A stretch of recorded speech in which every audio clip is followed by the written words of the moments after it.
you know I'll be going out the door in a little bit. Okay. All right.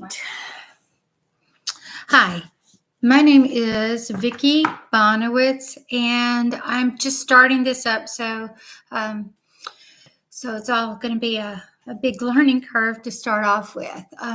But I'm definitely not a medical expert. I'm not a doctor, so I wanted to take some people along on my journey as I learn about health and some things that have helped myself as well as my daughter, and some things that we're doing that you might find helpful as well. But you'll want to check things out for yourself, do your own research on it before you make any choices, and if needed, make sure you talk to your doctor about it, of course. Now, just some of the things that we've made changes in our life in the last since basically 2017, and actually 2016.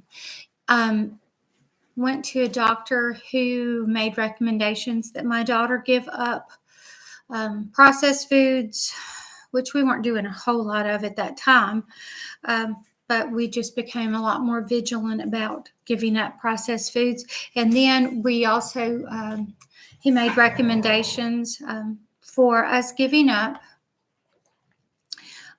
things like sugar, soy, what else?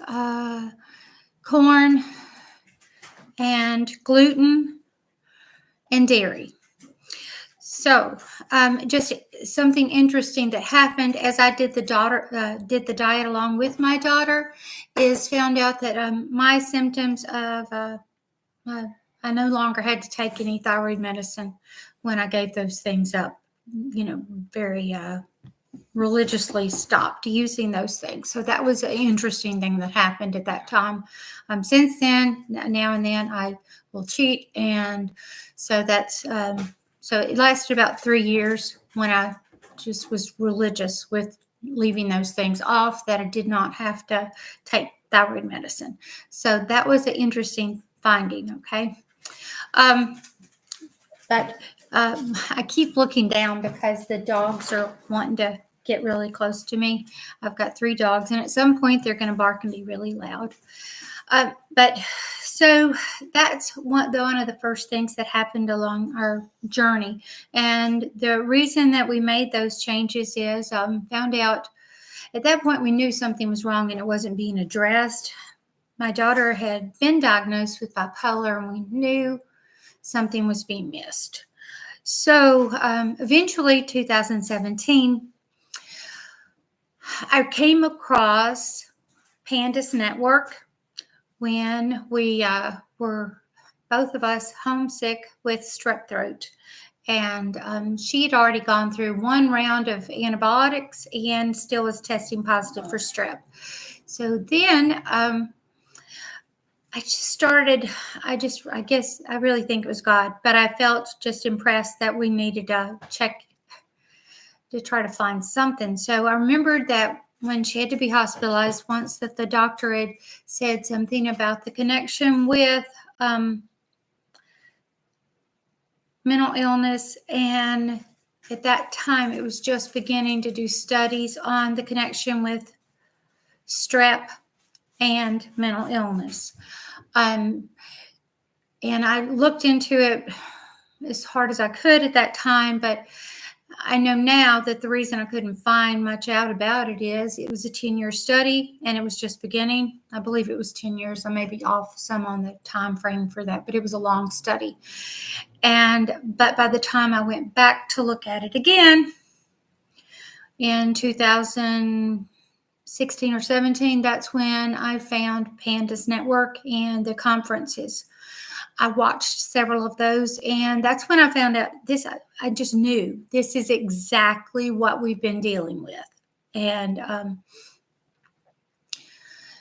it was the first time that I heard someone else's story sound like ours, where she started losing skills, regressions, memory problems, OCD, um, psychosis, different things that just made no sense.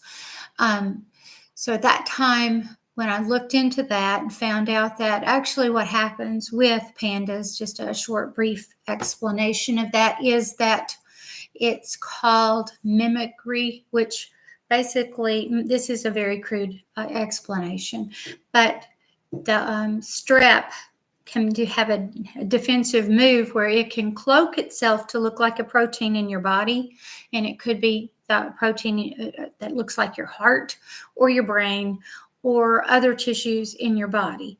But hers was her brain, and so strep can kind of camouflage itself to look like brain, so that when the body goes to attack the strep, it attacks the brain.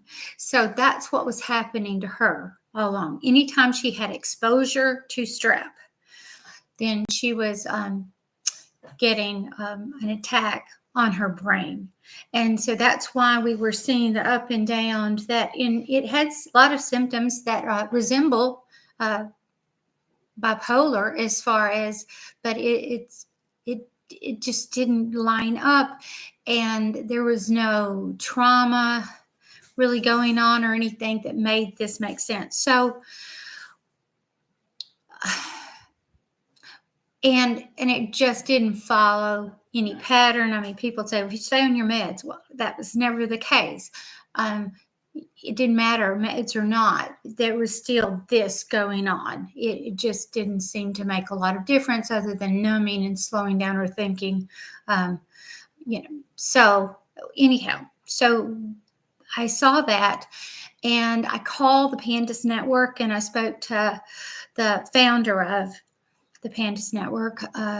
First left a message. She called me back, spoke to me. She told me what tests to have my primary care physician to, run, and to check on her titers. So we did those and found out that her titers were staying elevated. And something that's interesting for the people who tend to have this, they don't have a lot of the same symptoms. So you don't necessarily know you're having strep with these people. We used to think of it as someone being a carrier of strep, but you're only just a carrier if it's not impacting your health. So it was, devastatingly impacting her health. So it was more than that, by far.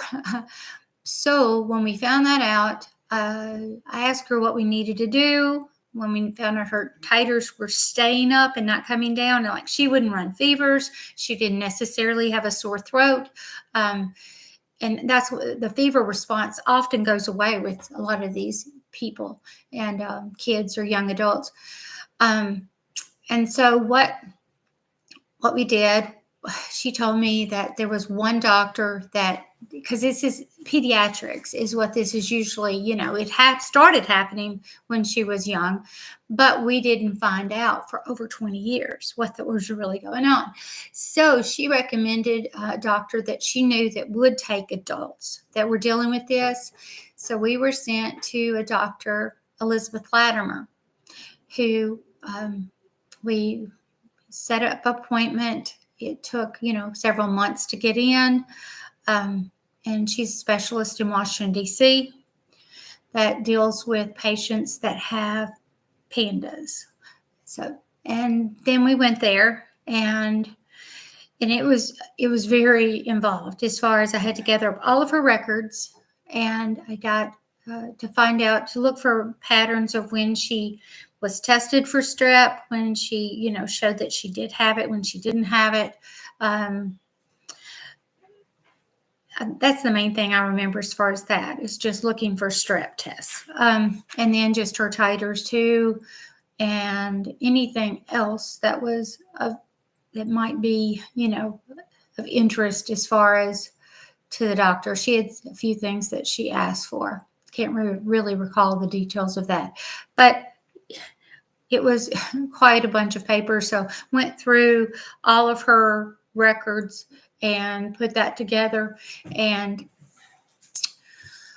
went to the appointment, which, it's all these assessment sheets on, that were, from various universities on looking at OCD, looking at anxiety. And then she spent an hour going over her history as a child and symptoms and what we were dealing with. Then she went through a neurological exam, and she had been over in the past, Georgetown's adolescent or pediatric or adolescent neurology unit. So, she was somebody and then quite a reputation. So she was impressive. So went through that first with her physician's assistant, and then she did the exam. Dr. Latimer did. Then she went and reviewed everything with us herself. So this was like over 2 hours. And during that time, when she got through, she said she has Sydenham's chorea. Didn't even know what that was. And she has rheumatic fever. Didn't really know what that was. But rheumatic fever is just what I was talking about. It's that mimicry happening. And I found out there's just a small population, 5% or less. It's between 2 and 5% of the population in the world is susceptible to rheumatic fever. And that's why when you get strep, that people get an antibiotic. It's just so this doesn't happen.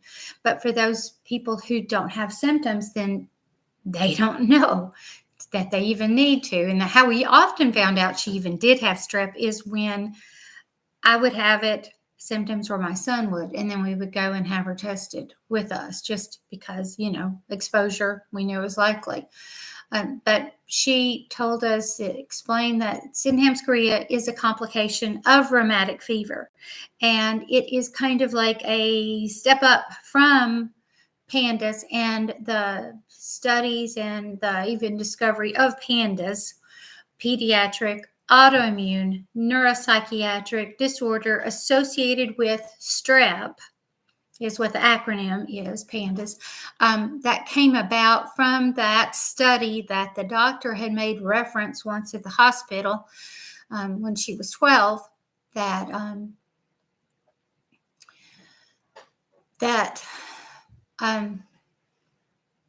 so that lost my train for a second.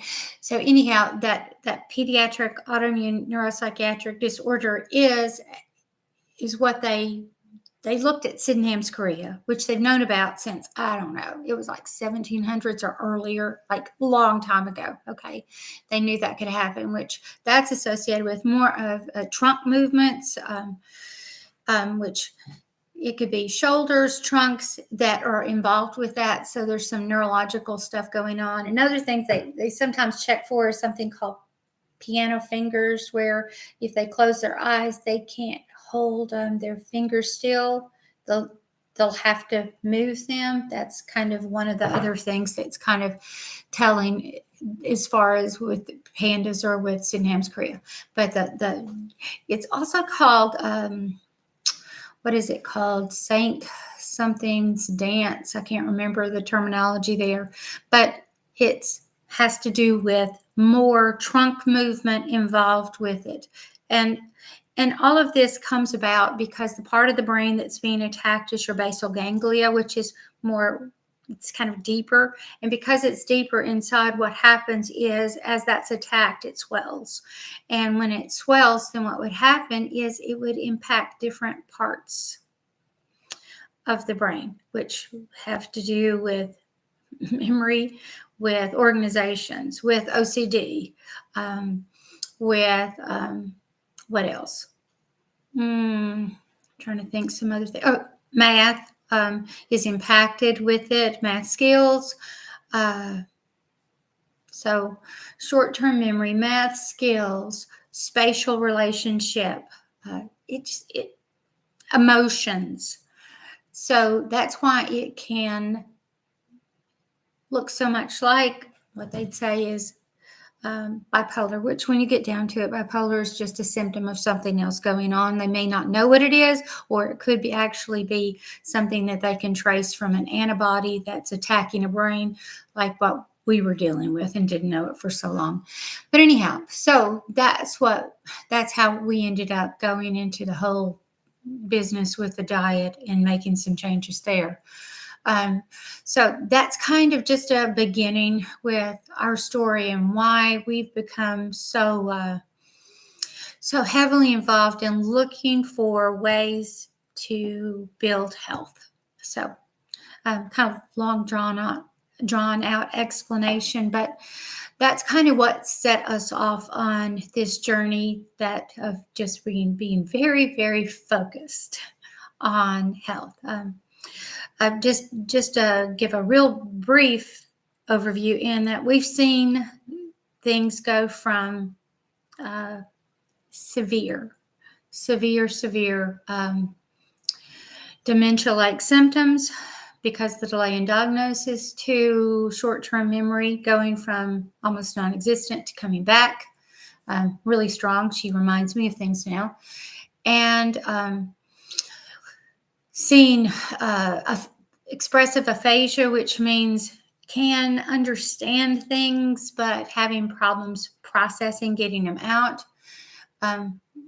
which has a lot of kind of autistic-like characteristics about that too. But seeing that and halted speech within the first 4 hours of treatment, even less, I think it was first 2 hours of treatment, we saw her going from halted speech to fluent, which was pretty miraculous. And being able to not be able to put 2 sentences out in a row to talking, just chatting away. So we've seen miraculous improvements with medication, IVIG, and which are antibodies of like 7 to 10,000 people, to all the way to and steroids they also give with that. So that was definitely something that's had a big impact on helping her regain her health, because that flushes out the antibodies that you need to get rid of that are attacking the brain, and then it boosts up the immune system as well. And then she also has taken Rituxan, which that is one that's it's an older medicine. You can wait on that, Casey. Okay, it's also something that's been used to it suppresses the immune system so that it's not replicating the antibodies you don't want to. It kind of is like rebooting, like you do on your computer. If something's not going right on it and you need to correct it, you can turn it off sometimes, turn it back on, and it will reset it. That's the point of Rituxan, which we saw her going from, she was like intermediate to advanced as far as some piano, but when she got so sick the first time, and when it really came full blown, and she couldn't do anything on the piano. And then after rituximab, we have some videos of where she's just playing pieces fluently. The thing with that didn't hold, which the doctor did tell us that what you see with this, especially when there's a delay, that you're going to see things get better and then they start going down, then treatment again, get better. But the thing is with that, the slowly gradual improvement, which that's exactly what we've seen. So she's still getting treatments. Now we went for 2.5 years to Washington, D.C. every 6 to 10 months for treatments at first. And then once we finally were able to have Vanderbilt take over, which that's a whole ordeal in and of itself, what was required for that to happen. And not that they didn't want to, but they basically, if we couldn't get coverage, insurance coverage, they didn't feel like it's something that they'd be able to do. Once we were able to get that, then they were able to take over, and they took over the case. So we've seen her go just from non-functioning, needing help with everything, to a lot more independent, still needing prompting and helping with a lot of things, and working on building back her health. But so we've seen some miraculous things happening. So anyhow, that's just that's what's put us on this journey. And so I've been researching for the last, since she was 12 and she's now 39. So on ways to address mental health, physical health, because of our belief system. I believe spiritual health is of utmost importance, and just all different kind of modalities that might make a difference. And a lot of times it's just nudging things in the right direction, and through diet, through supplements, through lifestyle changes, sunlight, all kinds of things. So we try to do it all. And I'm her caregiver, so that's what a lot of my time is spent doing. So we cook. I cook like 4 times a day, 3 or 4 times a day, for her to eat what she needs to eat, and be able to take her medications and supplements that she needs. So that's kind of, it's going to be a lot with diet. It's going to be a lot with supplementation, a lot with research, which I go to. I've got a lot of folks that I've been following since I've been looking into this. Like I said, no doctor, myself, no health expert. So anything that you choose to do, you'll want to check it out yourself and make those choices. But I hope you come along on this journey with me. And as I help get her to get healthier and stronger, and work to get healthier myself. You have a great day. Thanks.